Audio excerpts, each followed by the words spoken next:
Vous êtes en compagnie de Radio Taïwan International.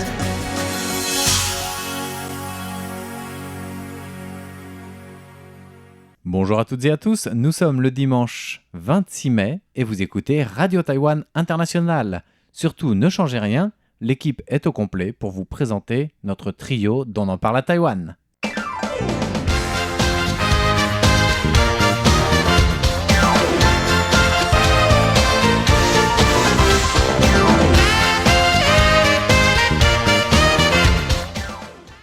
Bonjour à toutes et à tous, vous écoutez Radio Taïwan International et c'est l'heure d'On en parle à Taïwan, animé cette semaine par Sasa, Valentin Floquet et François-Xavier Boulet. Alors on est tous là au rendez-vous pour vous parler de plusieurs sujets.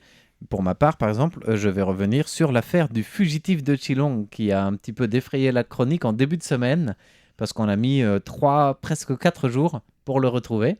Et quand on avait des nouvelles, enfin on reviendra en détail dessus, c'était à chaque fois « Ah, on sait où il est passé, mais on ne l'a pas attrapé. » Et finalement, si, mercredi soir, il a été appréhendé. c'est chaud, hein, c'est chaud tout cela, mais c'est chaud aussi parce que c'est bientôt l'été. Et oui, et en parlant d'été... Voilà, en parlant d'été, je vais vous parler d'un événement très important en France en été, mais sur lequel on peut aussi voir des Taïwanais, c'est le Festival d'Avignon. Ah, je croyais que tu allais parler de l'arrivée en France sur le marché des glaces au bubble tea. Non, j'aurais aussi pu, mais peut-être pour le prochain, on en parle à Taïwan. Oui. Et justement, moi, de mon côté, en parlant d'Avignon, on pense peut-être au pont. Oui. Eh bien, dans mon cas, en fait, je vais parler du village de Roton avec ces fameux chats.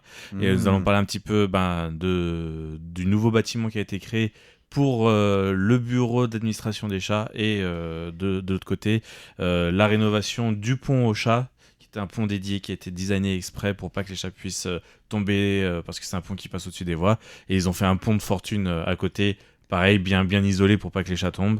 Mais voilà, il y a le vrai pont qui est très design, etc., va être rénové. Il en avait un petit peu besoin. Voilà, alors j'entends nos auditeurs nous dire dans l'oreillette que le fil conducteur de ce On en parle à Taïwan, c'est donc une affaire de pont et de rond. Car on y danse tous en rond sur le pont d'Avignon. Et puis sur le pont de Roton, c'est le pont à ronron. Le ronron des Matous. D'accord. Voilà. Mais en revanche, je vois pas trop le lien avec le le lien avec le fugitif, c'est qu'il y avait de quoi se faire du mouron en début de semaine. Wow. Je suis allé la chercher loin, celle-là. Oui. Alors non, qu'est-ce qui s'est passé ?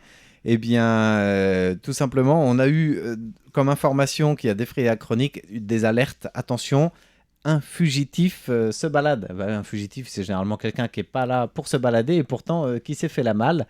Qu'est-ce qui s'est passé ? C'est un certain Chen Yurong. Donc, c'est un Taïwanais de 39 ans qui avait été condamné il y a plusieurs mois de cela pour tentative de meurtre. Et reconnu par... comment on appelle ça ? L'expertise médicale et psychologique a reconnu qu'il n'était pas totalement... il maîtrisait pas totalement ses actes au moment du fait. Il a eu une injonction d'hospitalisation et de suivi médical avant la peine de prison. Donc, les juges l'ont reconnu coupable et il devait faire 5 ans de traitement médical c'est une prison, enfin, il est incarcéré, mais avec suivi médical. Donc, il n'est pas dans une prison strictement parlé. Il est plutôt... dans un asile pénitentiaire, on pourrait dire un truc. Voilà, à peu près l'équivalent d'une institution où il est enfermé, mais pour être suivi psychologiquement et médicalement, psychiatriquement parlant. Et puis, au bout de 3 ans, prison normale pour 2 autres années. Donc ça, c'était la peine qui avait été prononcée par les juges suite à la tentative de meurtre qui avait eu lieu en août 2023. Et il avait, en fait, je ne sais pas si vous aviez suivi, il avait agressé des gens un peu au hasard comme ça, à l'aveugle dans la rue, avec des tessons de verre sur le trottoir. Et donc, sur ces 3 ans d'incarcération diagnostiquée de troubles de schizophrénie, il devait avoir un suivi médical. Et alerte, dimanche dernier, il s'est fait la malle. Donc, il a échappé à toute vigilance. Il était parti en cavale. Alors, on l'a vu dans les rues de Keelung, puisque l'institution qui l'accueillait était à Keelung, donc au nord-ouest de Taïwan. Et puis, très rapidement, il a pu prendre différents transports publics sans être inquiété le moins du monde, puisqu'il n'était pas non plus wanted. Les gens le croisent dans la rue sans savoir qui il est non plus, quoi. Bah, en fait, il n'était pas agressif C'est quand ça. il s'est échappé. C'est ça. Et du coup, il s'est échappé comme n'importe quelle personne d'entre nous, normalement, dans les rues. Il a pu errer, prendre un bus, se rendre à Taipei, prendre plusieurs transports, genre train, métro, bus interville. Et puis, il a erré comme ça dans les rues, vagabondé à Taipei, dans le nouveau Taipei, pendant 3 jours avant qu'on le retrouve. Les médias ont diffusé sa photo, les policiers étaient aussi en état d'alerte, donc tout le monde essayait de le retrouver parce qu'on avait peur qu'il se mette à faire ce qu'il avait fait, donc à réattaquer comme ça au hasard et à l'aveuglette les gens si il n'était pas suivi ou si plutôt au bout d'un certain moment les médicaments ne faisaient plus effet, parce que s'il a quitté son institution, il ne peut plus prendre régulièrement son traitement, et là on avait peur aux effets avec l'arrêt du traitement en fait. Surtout que les caméras de surveillance l'ont montré dans des lieux publics, l'ont montré aussi sur des campus d'écoles. Et ça a un peu alerté les gens. Et très rapidement, d'ailleurs, les écoles de notamment Keelung, Ilan, Taipei ont fermé leurs portes au public, sachant que les écoles, normalement, en dehors des heures de cours, elles ouvrent leur campus pour que les gens puissent aller faire du sport, courir, se défouler, utiliser les terrains de basket notamment, ou tout cela. Là, c'était fermé par précaution. Et tout était assez suivi, parce que les 5 ans de tutelle médicale sont importantes dans le cas de schizophrénie, mais une fois qu'il n'y a plus de traitement, comme disent les médecins, on ne sait pas du tout d'un cas à un autre comment la personne peut agir, surréagir, ou au contraire être totalement dans les vapes, quoi. Donc la plupart des lieux ont été en alerte, tout le monde se demandait ce qui allait se passer, et puis finalement, mercredi soir, après une cavale donc de 3 voire 4 jours, il a enfin été retrouvé. Enfin, il avait été retrouvé avant, mais à chaque fois qu'on le retrouvait, c'est ce que je disais dans l'introduction, on voyait ça dans les news ou même dans les rapports de police. Il a été repéré dans le métro de telle station à telle station, donc il a été repéré au temple de Longshan, sur tel campus d'école, sur tel marché. On savait où il était repéré, mais les policiers ont expliqué qu'à chaque fois, c'était très dur de l'appréhender, parce que c'est la vision vidéo qui permettait de le reconnaître, mais c'était à chaque fois après coup. Et une fois qu'on avait retrouvé sa trace, il redisparaissait aussitôt. Pourquoi ? Est-ce que c'est parce qu'il était volontairement caché ou dissimulé des caméras de surveillance ? Les policiers ne pensent pas. Apparemment, on pense que c'est surtout parce qu'il se protégeait de la pluie, du soleil. Du coup, il prenait des endroits sous les arcades des magasins, etc., des lieux qui sont beaucoup moins filmés. Et donc, on perdait assez facilement finalement sa trace avant de le retrouver dans d'autres lieux. Donc, il ne cherchait pas non plus à s'échapper, quoi. Pour lui, il était en cavale, mais il était en liberté normalement, quoi. Il vaguait à ses occupations, visiblement, en tout cas d'après les premiers éléments qu'on a. Et puis après bus, car, bus routier, métro, il est arrêté à, non pas Keelung, là où il s'est évadé, mais à Xinchuang, dans le nouveau Taipei. Donc il a quand même fait une cavale de plusieurs dizaines de kilomètres en 4-5 jours comme cela. Et c'est le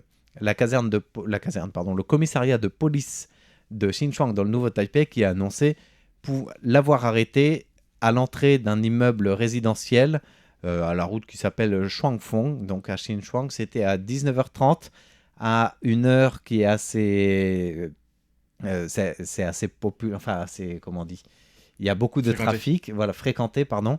Les gens rentrent chez eux, et donc les policiers se sont félicités de l'appréhender avant, soit qu'il rentre dans l'immeuble et on se demande ce qu'il allait y faire, soit qu'il redisparaisse encore une fois de la circulation. En fait, il y a eu quand même plus de peur que de mal, quoi. Tout à fait. Et puis les médias s'en sont donnés à cœur joie, j'allais dire, de faire un petit peu ce suivi d'un fugitif. Déjà, ça n'arrive pas tous les jours, comme fait divers, entre guillemets. Et puis avec les images de vidéosurveillance, on voit qu'il est inoffensif. On voit qu'il est dans un autre état et qu'il est un peu perdu, plus que agressif en fait. Mais le fait qu'il se déplace principalement à pied dans des lieux de transport dont on demande comment il a pu faire ça, parce qu'il est parti, il n'avait pas un rond en poche. Pendant 4 jours, il a réussi à se nourrir, à se déplacer à être totalement autonome avec pas un seul centime sur lui. Donc C'est ça, vrai c'est que- aussi une autre énigme qui se Mhm. rajoute aux énigmes de cette fugue, parce que c'est plus une fugue qu'un fugitif finalement. Parce que c'est vrai qu'à Taïwan, contrairement à Paris par exemple, il y a très peu de gens qui sautent la barrière du métro. Enfin, Tout je à fait. pense que j'en ai jamais vu. Mais en revanche, on peut dire à quelqu'un, voilà, j'ai oublié mon porte-monnaie, est-ce que tu peux me passer quelques centimes pour Voilà. prendre le métro? Et Et le en fait général, qu'il les semblait- Taïwanais sont très gentils. Donc, Oui, et le fait qu'il semblait inoffensif, un peu perdu, c'est aussi possible que le chauffeur de bus l'ait, entre guillemets, ignoré en disant bon, allez, passe comme ça sans payer, c'est pas grave. Ça arrive dans plusieurs cas comme ça aussi. Hein. Personnellement, ça m'arrive souvent d'oublier de payer mon Bah, bus. c'est du beau. Non, mais c'est vrai, ça, si tu penses pas, il y a personne qui te le dit, quoi. Donc, Ouais. Mais il y a, enfin moi je trouve ce qui était surtout un peu paranoïaque, c'est que en fait presque au même moment il y a eu une attaque dans le métro de Taichung. Tout à fait, j'allais y Et venir. C'est vrai voilà. que Et les du coup, les cas deux ont étaient en été même mis temps. en parallèle parce qu'ils sont arrivés en même temps. Et apparemment les Voilà. deux en fait avaient des problèmes psychiatriques. Tout à fait. Donc la personne qui a attaqué dans le métro de Taichung n'a pas encore été. Enfin l'enquête est encore en cours, donc on ne sait pas trop, mais apparemment. Voilà, Il y c'est un avait jeune aussi qui des était antécédents. déséquilibré aussi, visiblement, qui a sorti un couteau pour commencer à attaquer les gens. Quand il a été maîtrisé et désarmé, il a sorti un deuxième couteau parce qu'il en avait 3 sur lui. Enfin voilà, c'est vrai que c'est bon. Il a réussi à en blesser, mais malheureusement, mais plus de peur que de mal là aussi. Mais c'est vrai que ces deux affaires qui arrivent au même moment dans une société dans une société taïwanaise qui, en dehors de la transition politique et de l'arrivée au pouvoir de la Chine 2 ou alors de ce qui se passe au Parlement actuellement, n'avait rien d'autre à se mettre sous la dent au niveau des médias, j'allais dire. Ça fait aussi que toute cette conjoncture fait que ça a été très très vite, pas monté en scène, mais très vite mis sur le devant des faits divers toute la semaine à Taïwan, quoi. Et puis d'ailleurs, la preuve, c'est que ça marche, parce qu'on en parle aussi aujourd'hui dans l'émission. Exactement. Voilà. Ok. Bon, bah, du coup, on va passer à un pont. Alors, je sais pas lequel. Tu choisis, Oui. Fix. Tu préfères le pont des Chats ou le pont d'Avignon? Allons sur le pont d'Avignon. Ok. Donc, comme vous le savez, le Festival d'Avignon, c'est l'un des plus célèbres festivals de théâtre dans le monde. Et la 58e édition de ce festival se tiendra les 3 premières semaines de juillet. Mhm. Et il y aura donc le Festival d'Avignon, il y aura aussi le Off d'Avignon. Oui. Et en tout, il y aura plus de 1300 troupes de théâtre, dont 147 venues de l'étranger. C'est vraiment D'accord. énorme. J'ai du mal à imaginer, en fait. Ça doit être incroyable. C'est vrai que c'est un grand rendez-vous, comme tu dis, quoi. Surtout sur un endroit qui est quand même pas super grand, quoi. Avignon, c'est pas une très très grande ville. Hein. Ouais, ça doit être impressionnant. Et donc cette année, pourquoi je vous en parle, c'est parce que Taïwan sera non seulement présent, comme très souvent, Oui. mais il sera aussi invité d'honneur du festival Off. Et en fait, on peut dire que c'est un double honneur en quelque sorte, parce que c'est la première fois que le festival Off d'Avignon a un invité d'honneur. Et donc D'accord. la première fois, c'est Taïwan. Voilà. Première fois que c'est un pays à l'honneur, comme ça, d'inviter. Et donc, première fois pour Taïwan. Tu disais, Taïwan a l'habitude d'être présent au Oui. Avignon Off. À chaque fois, en effet, Depuis il y a des 2007, troupes qui sont envoyées depuis 2007. Ça fait longtemps c'est quand la même, question hein. que j'allais te poser. Ouais. Et souvent, c'est l'occasion aussi de faire une nuit de Taïwan à Paris et en Avignon, hein, pour les troupes qui sont Tout à présentes sur fait. place. Oui, parce que c'est le centre culturel taïwanais à Paris. Oui. Qui organise aussi en lien avec le ministère taïwanais de la Culture Mm-mm. la venue de ces troupes. D'accord. Et donc c'est vrai que si elles viennent en France, c'est aussi bien qu'elles puissent aller autre part qu'Avignon. Donc Ah oui. elles ont parfois d'autres programmes ailleurs, notamment à Paris ou dans d'autres villes. Alors, 16 ans de présence à Taïwan, on comprend aussi que le pays soit le premier choisi pour être C'est à vrai. l'honneur, en fait. Hein. C'est vrai, c'est logique.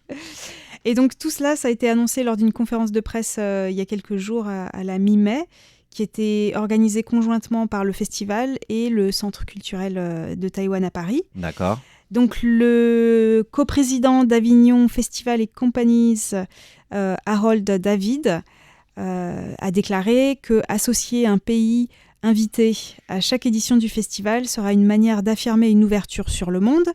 Et pour 2024, ils ont voulu inviter comme pays d'honneur Taïwan, qui est présent au festival depuis longtemps. Voilà, il a souligné la même chose que toi. Donc l'idée, selon lui, c'est de proposer une carte blanche et d'offrir au public la possibilité de découvrir différents aspects de la culture taïwanaise. D'accord. Donc cette année, il y aura vraiment beaucoup de troupes qui vont se rendre en France au Festival d'Avignon. Donc ont été sélectionnées par le ministère taïwanais de la Culture les troupes Chon Dance, ensuite Eye Catching Circus, Resident Island Dance Theatre et Shin House Theatre. Donc en fait, vous avez remarqué qu'il n'y a pas que du théâtre. Il y a aussi, voilà, ce sera ça aussi qui est un peu particulier cette année. Il n'y a pas que des troupes de théâtre, mais il y a aussi d'autres troupes de danse ou de spectacles vivants. Et Taïwan organisera aussi des projections de films et même des dégustations de spécialités culinaires. Ah oui, donc ça dépasse l'art de la scène. Voilà, donc tes glaces au bubble tea, peut-être qu'il y en aura. Peut-être, je croyais pas si bien dit. Et puis, il y aura aussi des expositions d'œuvres littéraires taïwanaises et d'art visuel. Bon, bref, il y aura vraiment beaucoup de choses sur Taïwan au Festival d'Avignon. Oui, comme quoi l'art, comme on le dit, c'est pour tous les goûts. Oui, tout à fait, tous les goûts, Voilà. que ce et soit en bubble tea ou autre. Et donc, je cite pour terminer Hu Qingfang, qui est la directrice du Centre culturel taïwanais à Paris, qui dit que l'invitation faite à Taïwan démontre non seulement l'étroitesse des liens entre le secteur des arts taïwanais et le Festival Off d'Avignon, mais coïncide également avec le 30e anniversaire de la création du Centre culturel taïwanais à Paris. C'est vrai. Voilà, donc c'est vraiment une très belle manière de fêter cet anniversaire. Et du coup, mon message de fin, c'est que cette année, cet été, bien sûr, il y aura la présence taïwanaise aux Jeux Olympiques de Paris à travers les athlètes qui espérons remporter beaucoup de médailles, à travers aussi des artistes taïwanais qui viendront aux Olympiades culturelles.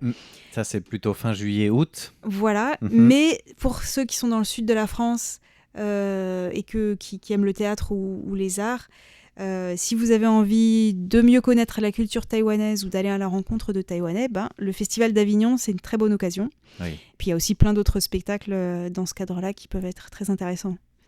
Voilà. Donc ça, c'est pour la présence de Taïwan en Avignon. Voilà, et puis donc je passe le pont, pont on va sauter sur un à autre Valentin pont. Pour les chats. Voilà, pour les chats, alors vous connaissez peut-être donc Rotong Maotsun, le village aux chats de Rotong. Qui se situe où pour les auditeurs voilà, qui savent pas trop. c'est ce que je voulais vous poser comme question justement. Où est-ce que vous le situez? Est-ce que vous savez exactement où il est? Il se situe dans le nouveau Taipei, à l'est ou nord-est de Taipei à peu près, entre Taipei et Ilan, disons, sur la ligne de Joifang. C'est ça, pas loin de Joifang, entre Joifang et Qilong. Voilà, c'est dans la petite montagne minière. En fait, c'est de l'autre côté de la vallée de Tiufen, en fait. Si vous êtes en voiture ou en scooter, c'est 5 à 10 minutes entre Tiufen et Rotong. C'est une ancienne ville minière. J'avais fait un reportage. Trop bien. C'est super intéressant là-bas comme endroit. Mais par exemple, sur quelle partie justement? Sur les mines. Sur les mines. Parce qu'en fait, il y a toute cette balade, je sais pas, depuis Juifang justement, en vélo à faire. Ouais, c'est Clément qui a fait énormément d'émissions là-dessus. Donc cette promenade, elle vaut le coup, comme on dit, elle paye pas de mine. Fallait la trouver aussi. Donc, là, je l'ai fait sous la pluie, le village de Rotong. En général, c'est sous la pluie. C'est souvent. Mais c'était quand même super agréable en fait. C'était très très beau. Bon, peut-être moins de chats que quand il n'y a pas de pluie, mais tout l'aspect de la mine avec le vieux dépôt là quand on arrive, qui a été un peu qui est présenté en musée, c'est très intéressant, moi j'ai trouvé. Mais je pense qu'il pleut tellement là-bas que les chats ils sont habitués à la pluie en fait. C'est possible. Parce que après voilà. Par rapport à ça, est-ce que vous savez pourquoi il y a beaucoup de chats dans ce village? Alors j'avais demandé à quelqu'un et je sais pas si elle m'a répondu correctement, mais elle m'a dit qu'il y avait quelqu'un qui a commencé à recueillir des chats. Puis après, il y a plein de gens qui ont donné des chats et tout ça, ils se sont reproduits et voilà. Mais je sais pas s'il n'y a pas une autre raison. Moi, Je sais pas, j'ai demandé à une personne dans un des musées sur place quelle était la raison, justement, et j'ai pas eu exactement la même version.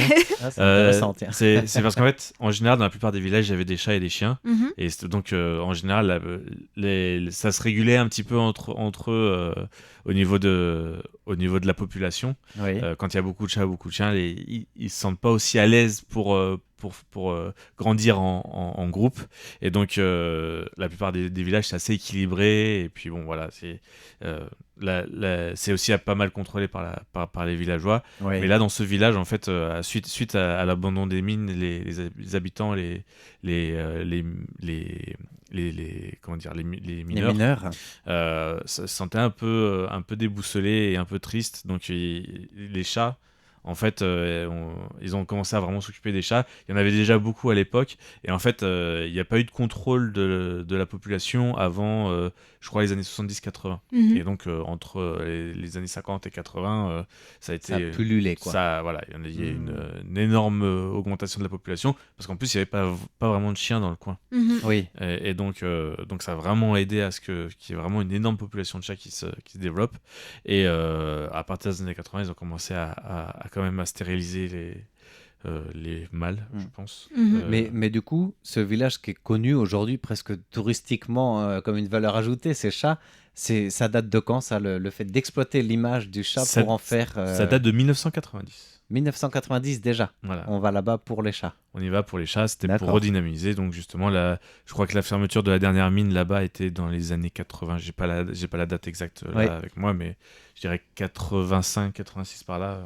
Mais en tout cas, c'était impressionnant parce qu'à l'époque minière, il y avait vraiment des milliers et des milliers de personnes qui habitaient dans ce village. Ils étaient complètement entassés les uns sur les autres. Et maintenant, c'est Tout quand à même fait. un tout petit village presque... Pas quand même fantôme, mais je veux dire, il n'y a pas grand beaucoup monde. En fait, il y a d'habitants, peut-être ouais. plus de chats que d'habitants, quoi. Mais... C'est sûr. Même les chats, il n'y en a plus beaucoup maintenant. Hein. C'est pas, Ah oui. c'est pas ce qu'on m'expliquait des habitants. On m'expliquait que justement, les chats, il y en a beaucoup moins qu'avant.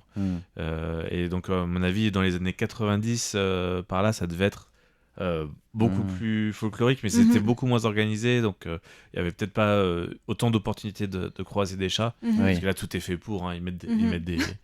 Ils mettent On des. peut leur donner à manger. Voilà. Ils mettent toute leur cabane, j'allais dire, mais leur. Oui, c'est ça. comment C'est ça un peu s'appelle comme des litières, en Voilà, fait. des litières, leur habitation sont dehors en fait dans les rues, avec tout est installé pour eux pour qu'ils puissent justement utiliser le mobilier urbain et se faire les griffes dessus justement. C'est ça, parce que c'est vraiment un aménagement félin qui Oui. a été conçu pour cela, quoi. Et puis on voit aussi, même les panneaux de route sont dessinés avec des Attention, dessins de chats. attention chat qui traverse. C'est ça, tout est adapté en fait, c'est intéressant. Nous on a l'habitude d'avoir le dessin avec un cerf. Ouais, c'est un peu la photo typique du village. Après, c'est un peu. Il y a peut-être des collectionneurs de panneaux comme ça qui font C'est celle avec le possible. chat, celle avec le kangourou en Australie, et puis Voilà. après celle avec le cerf en France.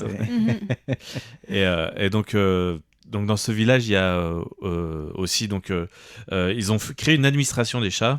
Ça a été créé en 2021. Ça s'appelle le bureau de préparation des chats de Rotong, et qui a un directeur. Ah oui, Et il y a un nouveau directeur qui vient d'être attitré, un chat roux, un chat roux. et qui s'appelle Dorayaki. Et on en a parlé justement sur une de nos émissions récemment. Oui, dans la ville en pratique. Dans la ville en pratique de Clément Tricot. Et donc, il nous parlait justement de ce nouveau directeur. C'est marrant d'en parler, c'est un chat. Hein. Ouais. Vous pouvez voir la photo sur l'émission, en l'occurrence. Et donc, ça a permis aussi de rappeler que ce village a été élu parmi les 10, voire même, ça a été même élu le 6e meilleur site d'observation, de conservation d'une communauté de chats au monde. Ah oui, Oui, c'était un classement de CNN. d'accord. Et cette année aussi, il y a la ville d'Amakusa, dans la préfecture de Kumamoto, une ville japonaise, qui a également choisi de visiter Rotong dans le cadre d'un échange, faisant progressivement de Rotong un modèle mondial de village des chats, pour pouvoir le reproduire à l'étranger et inspirer en fait les autres, un petit peu comme à Taïwan, il y a eu le premier café chat, le café au chat, et là c'est carrément le scale-up, hein, comme on dit, hein, c'est le village complet. Mais ça. pourtant, les Japonais, ils sont vraiment très, très en pointe là-dessus, puisqu'ils ont des cafés avec des chats, mais aussi des cafés avec des hiboux, Thématiques comme mais ça. complètement fous, en fait. Ouais. Et Mais là, un peu t'imagines. quand même limite pour les animaux, quoi. Parce que, D'accord. normalement, les hiboux, les chouettes, en fait, en journée, ils sont censés dormir, Ouais. mais tout le monde passe leur Pour les temps à voir. les caresser Oh, dans le d'accord. café, quoi. Enfin, bon, c'est... Mais là, j'imagine, ce que dit Valentin, du coup, c'est carrément à l'échelle du village qui devient un modèle presque international. Mhm. Et c'est vrai que moi, pour l'avoir visité, ce qui m'étonnait, c'est un lieu quand même assez isolé et connu, oui, mais c'est de voir autant de touristes, quoi. Mhm. Et des étrangers, beaucoup aussi. Donc, il y avait pas mal de Coréens, notamment, parce que tu j'y y suis étais allé allé une quand période où il y avait, juste avant le nouvel an lunaire, De donc, quelle année en janvier, là, de cette année. Ah, de cette année. Ouais, et il y avait pas mal de touristes coréens. C'est vrai que c'était une période où il y avait beaucoup de visiteurs coréens, mais c'était peut-être pas le lieu auquel j'aurais pensé voir le plus de touristes, en tout cas. Et c'était quand même, pas noir de monde, mais c'était très vivant. Plus de touristes que d'habitants. Peut-être plus de chats encore que de touristes, c'est sûr, mais Oui, c'est vrai que j'étais étonné de voir l'aura, entre guillemets, de ce petit village taïwanais à l'échelle touristique. oui, et c'est vrai que de ce que je vois, ça attire quand même beaucoup plus de visiteurs japonais, coréens, hongkongais D'accord. que de visiteurs occidentaux. Les Occidentaux vont souvent faire l'impasse. C'est un peu plus compliqué avec un transport, avec les transports en commun pour aller pour faire toute la région avec Too Fun, Fun. Oui. Faire tout ça en une journée, c'est quand même. Ils vont mettre si on n'a pas de voiture, c'est un peu compliqué. Mhm. Même avec le une premier voiture, c'est choix déjà compliqué. plus sur le culturel aussi. Voilà. Et donc, en général, les touristes occidentaux vont vouloir faire l'impasse. En plus, c'est vrai que si on n'a pas de quoi visiter les musées des mineurs, etc., des mines, c'est pas aussi intéressant parce que c'est pas ouvert tous les jours. D'accord. Voilà, donc, ce qui est intéressant d'ailleurs avec le musée des mines, c'est que il y a des visites guidées avec les anciens miniers, les mineurs qui C'est ont un plein projet de d'intéressant. reportage que j'ai depuis longtemps et j'ai jamais le Mhm. temps de le faire, mais je vais le faire. Et d'ailleurs, j'en ai parlé à Lisa et Floriane notamment. Elles voulaient venir aussi, Aussi, donc ouais. peut-être que bientôt vous aurez ce reportage. Et le pont alors. Et le pont, bah ouais, c'est pour ça, les bâtiments d'abord. Donc, ce bureau a été créé en 2021, mais il n'avait pas encore de lieu où il pouvait résider. Et c'est donc cette semaine que le nouveau bureau a été inauguré, qui était en fait avant le dortoir de la gare de Hotong. C'est-à-dire que D'accord. le chef de gare vivait dans ce Ouais. bâtiment. Alors on dit dortoir, c'est vrai que c'est peut-être plus Une une pièce. résidence, quoi. Ouais, La voilà. résidence. Une habitation de fonction. Voilà. Mm. Et donc il y a donc ce bâtiment qui a été rénové. Et là, justement, dans le cadre des rénovations en lien avec les chats, c'est le pont des chats qui vient d'être fermé aussi, je crois, ce mercredi. Pour rénovation pendant plusieurs mois. Un pont qui est plutôt bien foutu à la base. Qui est, moi, je le trouve un design très moderne, fait de bois et de métal un petit peu partout. Et donc qui permet aux chats vraiment de faire le transfert entre la partie basse du village qui est au niveau de la gare et après monter dans le village principal avec toutes les boutiques et qui est vraiment un village à flanc de colline, quoi. Mais sans traverser, comme tu disais, les rails qui seraient très Voilà. dangereux pour eux. Ouais. Voilà, ça leur permet de faire ça. Alors je sais pas vraiment comment ils ont accès à ce pont, parce qu'ils peuvent toujours traverser les rails s'ils le veulent, hein, les chats. Oui, mais je crois qu'ils ont mis du grillage ou pas mal de. Mais choses. c'est surtout qu'ils mettent de la nourriture justement dans ce pont, qui attire aussi les chats. Ah bah ça c'est intelligent. Voilà. Et après, les chats, ils ont vite compris et ils s'approprient très vite le lieu, en fait. Mhm. Ouais. Et justement, il y a aussi tout un chemin, pas forcément par les escaliers, parce que c'est les escaliers aussi qui montent à la salle d'attente de la gare, Mhm. qui Ah ensuite oui. après monte dans ce Pour la couloir. passerelle, là. Dans le couloir, mais bon, les chats passent pas forcément par les escaliers. Il y a des passages annexes avec des petites planches installées où les chats peuvent sauter d'une planche à l'autre. Et c'est ça, c'est tout ça. C'est tout cet aménagement-là qui est très intéressant dans ce village Le aussi. passage au chat. Voilà, le passage des chats. Et bien voilà, on arrive déjà au terme de l'émission On en parle à Taïwan de cette semaine, qui était animée par Ça. Valentin Floquet. et François-Xavier Boulet. Merci de votre écoute et bonne suite de programme en notre compagnie.